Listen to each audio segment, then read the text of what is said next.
जीवन में कभी भी कुछ भी परिस्थिति आ सकती है, इसलिए दूसरे की परिस्थिति को देख करके कभी हंसना नहीं चाहिए और न ही उसके प्रति घृणा करने की भाव है। घृणा का भाव मन में आता है ना, चाहे किसी को भी देख करके, किसी दिन दुखी को देख करके, कैसे भी, ये हमारे चित्त का दोष है, भयंकर दोष है।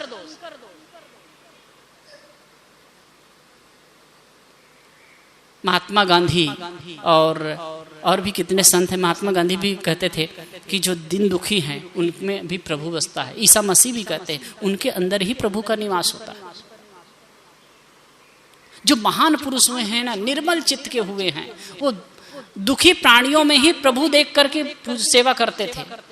सेवा ही, दुखियों की सेवा ही असली पूजा है। और वास्तव में प्रभु का प्रगटीकरण कहाँ होगा?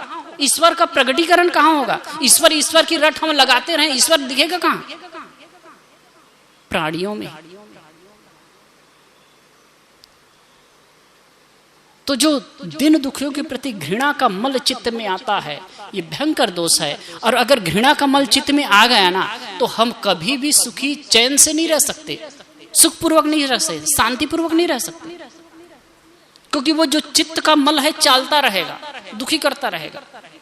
यदि आप जा रहे हैं और कोई दुखी है, पीड़ित है, अब उसको देख करके अरे आपके मन में हुआ, या कोई गरीब को देख करके, भाई आप सहयोग नहीं कर सके कोई बात नहीं, आप उनकी सहायता नहीं कर सके कोई बात नहीं, लेकिन आपके अंदर उनको देख करके करुणा का भाव पैदा होना चाहिए।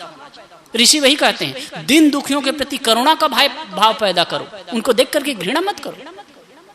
वो करुणा के पात्र हैं। यथा संभव आपके पास में यदि शक्ति सामर्थ्य है तो उनकी सहायता कीजिए। उनको देख करके घृणा करने की आवश्यकता नहीं।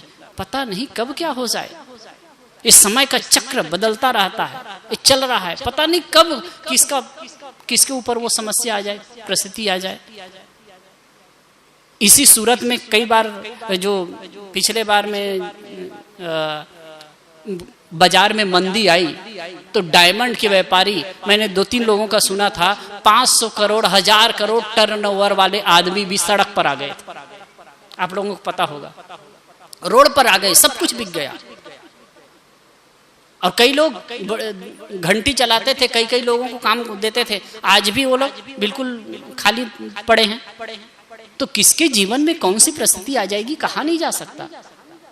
इसलिए कहते हैं ना, मनुष्य बली नहीं होता है, समय हो तो बलवान, और कोल भील से हार गए वही अर्जुन वही बाण।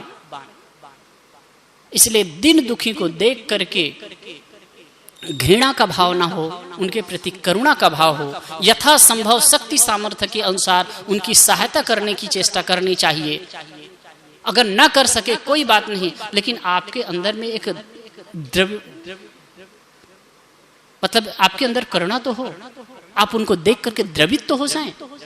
अगर इतनी भावना है ना, यह भाव आपके अंदर उठता है, उनको देखकर आप द्रवित होते हैं, ये बहुत बड़ी बात है।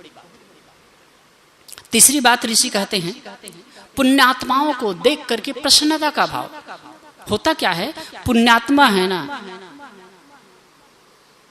कोई पुण्यात्मा है, कोई ज्ञानी गुणी है, और उनकी जो प्रसिद्धि सुनते हैं, उनकी महिमा सुनते हैं, तब क्या होता है, हमारे मन में एक असूया दोष आता है। गुणों में भी दोष देखने की प्रवृत्ति आती है।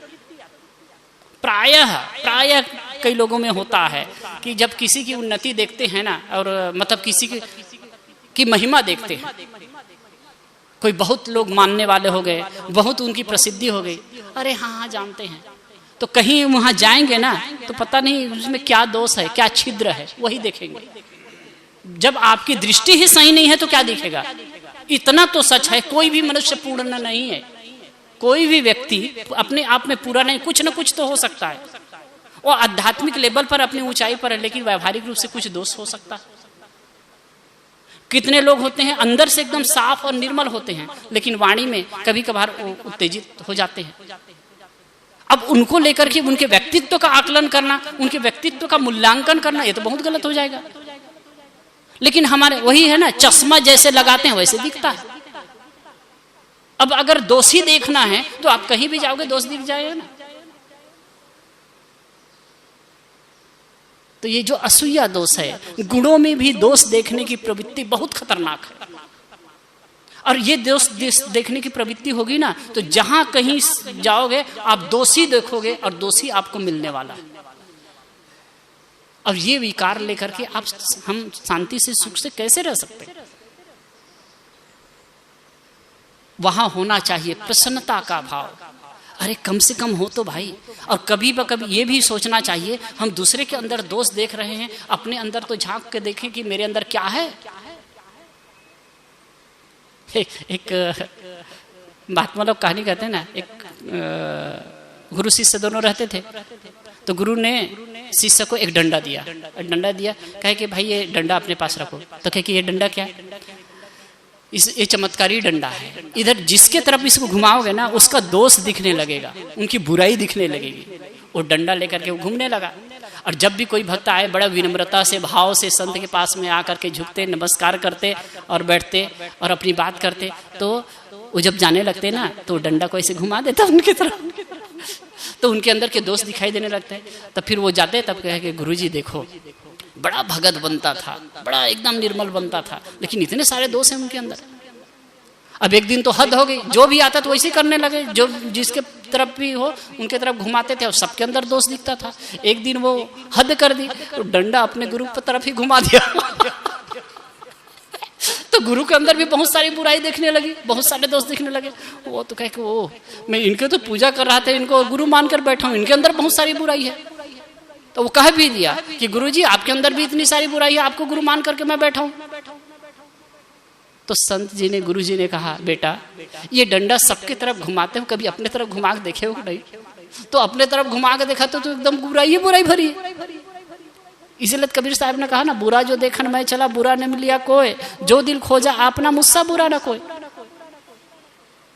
तो दूसरे के अंदर दोष देखने की प्रवृत्ति, दूसरे के अंदर हम बुराई न देखें, दोष न देखें, अच्छाई देखने की चेष्टा करें, दृष्टि को सकारात्मक रखें। और चौथी बात है, दुष्टों के प्रति उपेक्षा का भाव रखें। क्योंकि दुष्टों के प्रति कोई दुष्ट कर्म करता है या गलत करता है, दुष्टताई करता है, उनको देख करके क्रोध पैदा होता है, क्रोध का भाव आता है, क्रोध का मल आता है चित्त में। और ऐसे लोगों के साथ में बराबर आप रहेंगे, उठे बैठेंगे, तो न चाहते हुए भी क्रोध का भाव आ जाएगा। इसलिए कहते हैं उससे न्यूट्रल रहिए, उनके साथ ज्यादा सामंजस्य बनाने की चेष्टा मत करिए, घुल मिल करके मिलने की चेष्टा मत करिए, न्यूट्रल रहिए, सहज रहिए।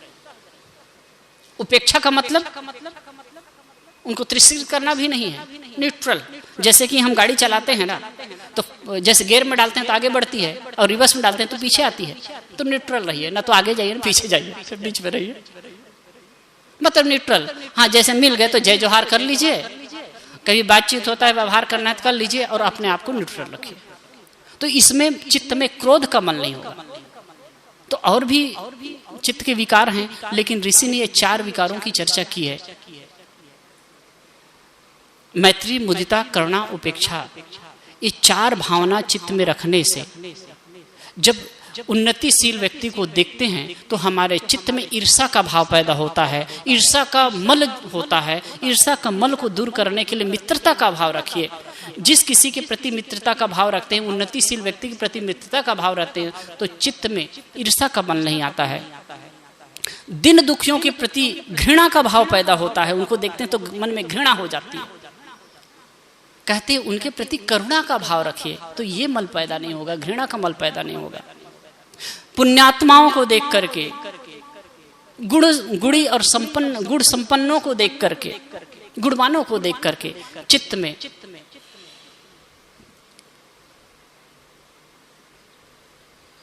चित्त में भाव पैदा हो जाता है। उनके प्रति असूया का दोष, उनके अंदर दोष देखने की प्रवृत्ति हो जाती है। तो उनके प्रति प्रसन्नता का भाव हो, उनको देख करके, उनके गुणों को देख करके हम प्रसन्न हों, उनको याद करके आनंदित हों, तो ये मल नहीं आएगा, असूया दोष नहीं आएगा। और अंततः है कि दुष्टों के प्रति क्रोध का भाव जगता है, तो क्रोध का भाव न जगे, क्रोध से हम अपने आप को बचा सकें, चित्त मल को दूर कर सकें, इसके लिए उनके प्रति उपेक्षा का भाव, न्यूट्रल भाव होना चाहिए। अगर ये 4 भावनाएं हम जीवन में ला सकें तो हमारा चित्त शुद्ध होगा, और चित्त शुद्ध होगा तो जो सुख और शांति चाहते हैं ना, उसके लिए और एक्स्ट्रा प्रयास करने की आवश्यकता नहीं, अपने आप में हम शांत हो सकेंगे। तो मैं कुछ देर आप लोगों के बीच अपना विचार रखा और अधिक न कहते हुए अपनी बात को यहीं विराम देता हूँ। बोलिए सद्गुरुदेव की।